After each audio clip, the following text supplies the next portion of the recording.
ಅಭಿಮನ್ಯು, ಲೋಕದಲ್ಲಿ ತಂದೆ ತಾಯಿಗಳಾದವರು ಮಕ್ಕಳು ಸುಖವಾಗಿರಲೆಂದು ಮನೋ ಕೋರಿಕೆಯನ್ನು ಬೈಯುವರು. ಹೌದು ಮಾತೆ. ಘೋರ ತರಮಾದರಣ ಮಂಡಲಕ್ಕೆ ಮಾತಾಪಿತರು ಸುತರನ್ನು ಎಂದಿಗೂ ಕಳುಹಿಸಲಾರರು. ಮಗನೇ, ಜಲನಿಧಿಯ ಮಧ್ಯವನ್ನು ಪಕ್ಕು ಹಿಂತಿರುಗಿ ಬರಬಹುದು. ಅಹೀಪತಿಯ ಪಣಿಮಂಡಲವನ್ನು ಕಾಣಬಹುದು. ಮೃತ್ಯುವಿನ ಸಮ್ಮುಖಕ್ಕೆ ಹೋಗಿ ತಿರುಗಿ ಬರಬಹುದು. ಆದರೆ ಪಪ್ಪ ವ್ಯೂಹವನ್ನು ಪಕ್ಕು ಗೆಲುವು ಹೊಂದಿ ಎಂದಿಗೂ ಬರಲಾಗದು. ಮಗನೇ, ಬಲ್ಲಿಯೊಡನೆ ಗೆಲ್ಲು ಹೋಗೆಂದು ನಿನಗೆ ನಾನು ನಿಯಮವನ್ನಿತ್ತರೆ ಬಲ್ಲ ಪುರುಷರಾದವರು ಎನ್ನನ್ನು ಕಲ್ಲ ಮನಸ್ಸಿನವಳೆಂಬುದಕ್ಕೆ ಸಂಶಯವೇ ಇಲ್ಲ. ಕಂದ,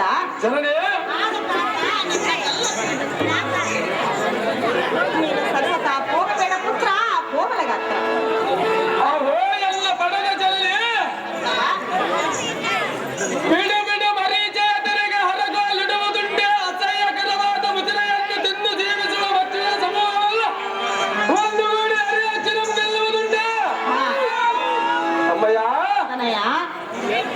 ಕಮಲವರಮ್ಮ ಕುರಿಯ ಬಲದೊಳಗೆ ಹಿರಿಯ ಬಲಿ ಹುಲಿಯಂತೆ ತೂರಿ ಎಲ್ಲ ಸರಸಂದಾಲದಿಂದ ಅವರ ಬಲವಲ್ಲ ಮುರಿದು ಬರುವನು.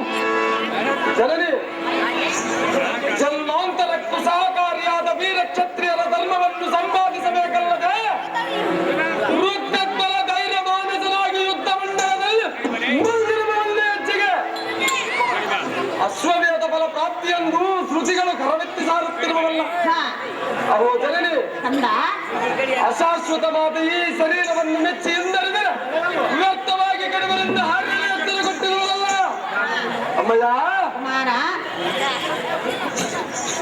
ಕರಪಲ್ಲವದಿ ಬಿಲ್ ಬಿಡದು ತಲ್ಲಣದಿ ಜಲ್ಲ ದ್ರೋಣಾದಿಗಳದ ಜಲ್ಲನ್ನು ಬಂದು ಮಾಡಿ ಬರುವುದು ಧನಂಜಯನ ಗಾಂತೆ ಚಿಂತೆ. ಅಮ್ಮಯ್ಯ, ಕೇಳು, ಚೆನ್ನಾಗಿ ಹೇಳು ಮಾತೆ. ಹೊರಗೆ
ಬೇಡ.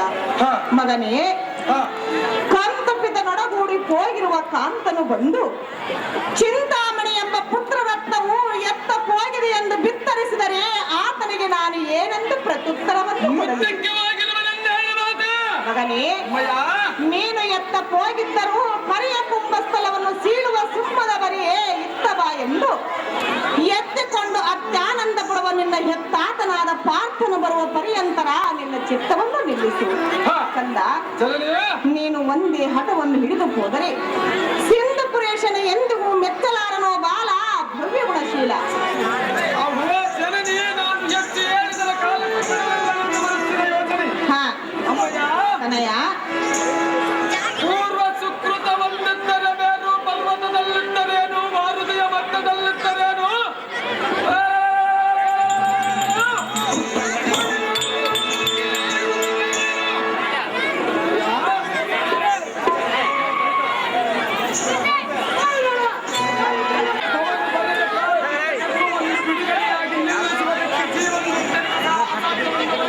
ಹಾ ಜನನಿ, ಕಂದ, ಆದರೂ ಸಾಕು.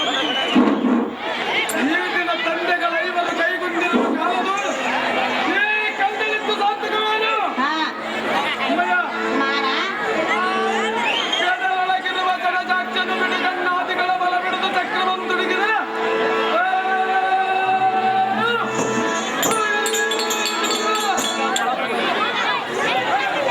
ವನಜಾಕ್ಷನ ಬಲ ಬಿಡಿದು ಜನಕನಾದ ಪಾತ್ರನು ಸಮರಕ್ಕನುವಾದರೆ ಅವನ ತನವನ್ನು ಪುರವಣಿಗ ಪದಾಕಿಯಲ್ಲಿರುವವರು ಬಿಡುವಂತೆ ಮಾಡಿದವರು.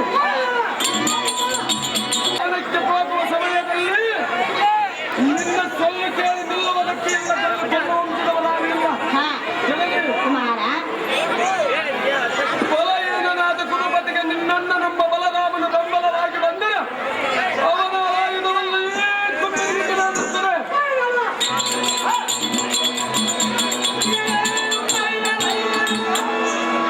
ಎನ್ನ ಕಲಾಂಬುಜದಲ್ಲಿ ಅಂಬು ಹಿಡಿಯುವುದಿಲ್ಲ, ಎನ್ನ ಧೈರ್ಯವನ್ನು ನೋಡಿ ಆಜ್ಞೆಯನ್ನು ಮಾಡುವವರಿಗೆ ನಿನ್ನ ಬಾದಾಂಬುಜವನ್ನು ಬಿಡುವುದಿಲ್ಲ. ಜನರೇ, ಶ್ರೀರಾಮನೇ,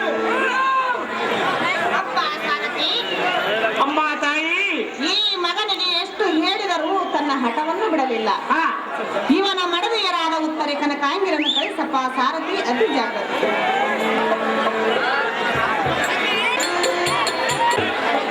ಹೇಳಿದರೆ ಕೇಳು. ಹಾಡುವ ಬಾರೆ ಸೋದರಿ,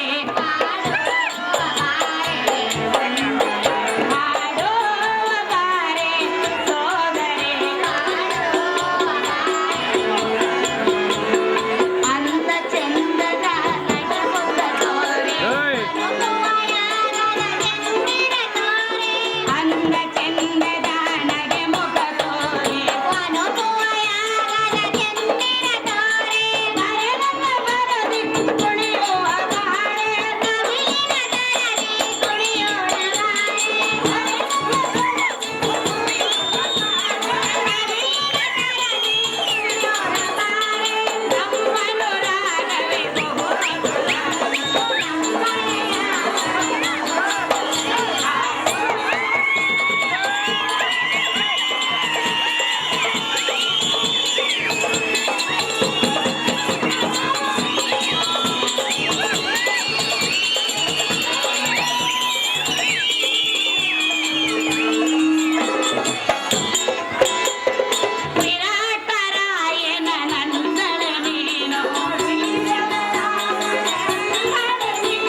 ಎತ್ತೋಣ.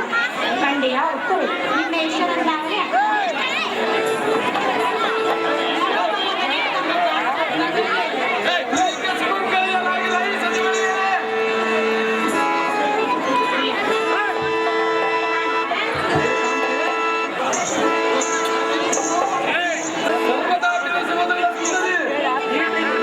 ನಾನು ತಿಳಿಸುವುದಿಲ್ಲ ಸುಂದರಿ.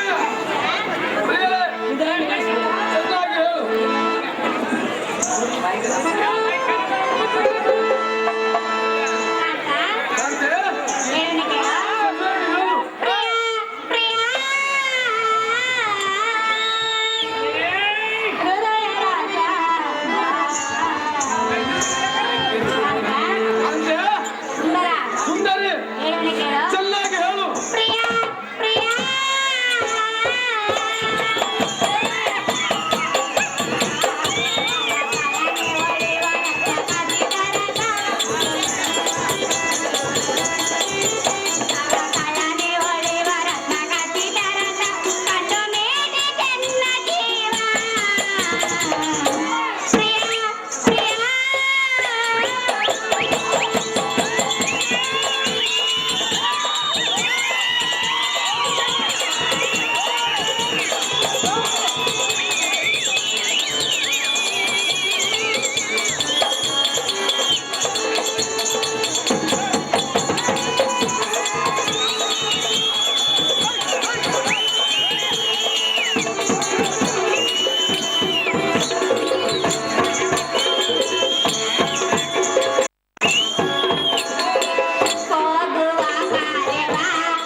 ಕಡು ಕೋಪಗೊಂಡು ಕವಲವನ ಪಡೆಗಡನೆ ಕರ್ಣ ದ್ರೋಣಾದಿಗಳೆಲ್ಲ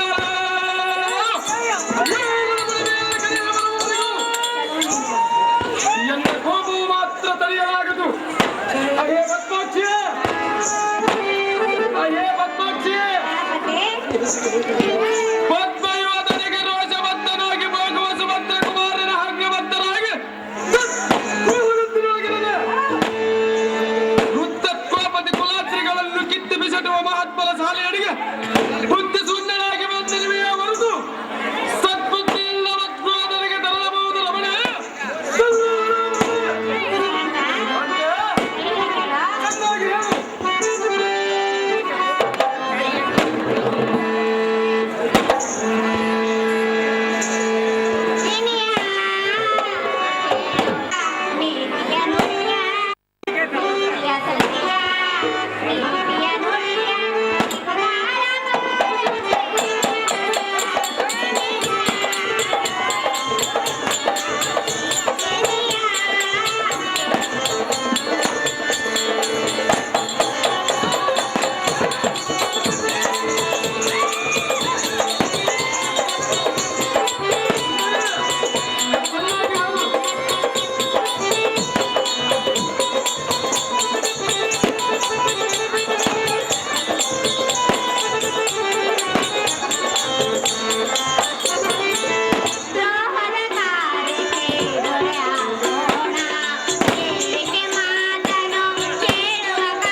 ಅಹೇ ಮತ್ತ ಗಜಗಾಮಿನಿ ಸುಂದರ ಕುರುಬನ ಬಲಮತ್ತಮ ಮೃತ್ಯು ದೇವತೆಗೆ ತುತ್ತು ಮಾಡಿ ಅವರ ಮಧ್ಯದ ಗಂಡ ಸೂತ್ರವನ್ನ ಹರಿಸುವ ಭುಜಬಲವತ್ತವನೆಂಬುದು ಗೊತ್ತಿಲ್ಲದ ಎಲ್ಲವನ್ನೂ ಉಚ್ಚರಿಸುವೆಯಾ?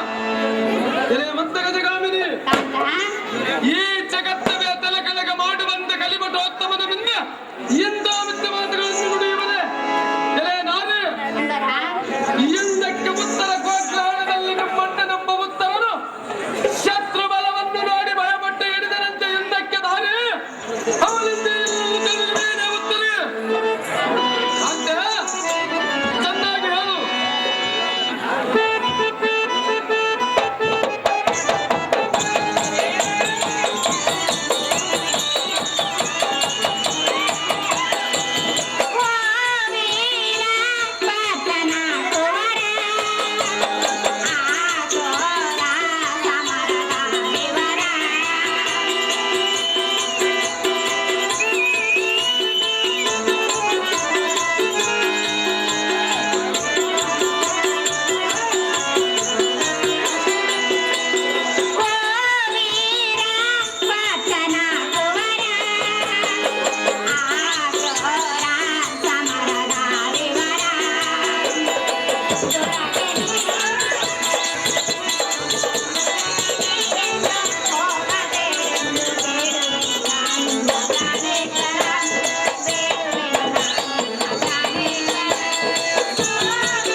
ನಿನ್ನ ಹತ್ತ ದೇಹಕ್ಕೆ ನಾನು ಬಾಧ್ಯಳಾದ ಕಾರಣ ನಿನ್ನ ಸರ್ವ ವಿಚಾರವೂ ಎನ್ನ ಮುಂದೆ ತಿಳಿಸಬೇಕು. ಕಾಂತ ಬಿಟ್ಟು ಬಿಡು, ನಿನ್ನ ಪಂಥ ಬಂದು ಕಲಾ ಪ್ರೇಕ್ಷಕ ಯೋಗಿನಾಪನೆ ಹಿರಿಯ ಗ್ರಾಮದ ಹಿರಿಯ ಮುಖಂಡರಾಗಿರ್ತಕ್ಕಂಥ ಜಡಜಾಕ್ಷನು ಪಡೆದ ಮನ್ಮಥನು ತನ್ನ ಜಡಜಾಸ್ತ್ರದಿಂದ ಮೃಡನ ವೀರ ಸ್ಕಿಲಿತ ಮಾಡುವನೆಂದು ಹೋದರೆ ಹಿರಿಗಣ್ಣಿನಿಂದ ಭಸ್ಮೀಕೃತನಾದನೆಂದು ಹೇಳಿದೆಯಲ್ಲ, ಸಹಜ. ಅಹೇ ಸುಂದರಿ, ಮನ್ಮಥನೊಬ್ಬ ನಡೆದರೆ ಸಮಸ್ತ ದೇವತಾ ನಿಕರಕ್ಕೆ ತಾರಕನ ಬಾಧೆಯನ್ನು ತಪ್ಪಿಸಿ ಗಿರಿಜಾದೇವಿಗೂ ಪರಮೇಶ್ವರನಿಗೂ ಬಾಳಿಗ್ರಹಣ ಮಾಡಿಸಿ ಅವನ ಜನ್ಮ ಸಾಫಲ್ಯ ಮಾಡಿಕೊಳ್ಳಬಲ್ಲವೇ? ಅಹೇ ಸುಂದರಿ,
ಮಾತಿಗೆ ಮೆಚ್ಚಿ ಹಾ. ನನ್ನನ್ನು ನಿನಗೆ ಮನ ಒಪ್ಪಿಸಿರುವನು ಕಾಂತ. ಅಂತೆ ನಮ್ಮ ಮದುವೆ ಮಾಡಿಕೊಟ್ಟಿರುವನು. ಈಗ ನನ್ನ ಒಂಟಿಯಾಗಿ ಬಿಟ್ಟು ಸಮರಕ್ಕೆ ಹೋಗುವುದು ಸರಿಯಲ್ಲ ಕಾಂತ. ಬಿಡು ನಿನ್ನ ಪಂಥ. ಹೇ ನೀರಜಾಕ್ಷಿಯ ಘೋರ ದೈತ್ಯನಾದ ತಾರಕಾದಿಗಳ ಶಿರವಮ್ಮ ಹಾರಿಸಿದ ಆರುಮುಖದ ಷಣ್ಮುಖರು ಘೋರದಲ್ಲಿ ಸಂಹಾರ ಮಾಡಲಿಲ್ಲ. ಹೇ ಸುಂದರಿ, ಕುಟಿಲನಾದ ಕುರುಬನ ಕನಕ ಮಂಪಕ್ಕೂ ಎನ್ನ ಭುಜಬಲ ಬಡಾಟೋದನ್ನು ಕೊಟ್ಟೊಡಲು ಬಲಗಿಳಿದು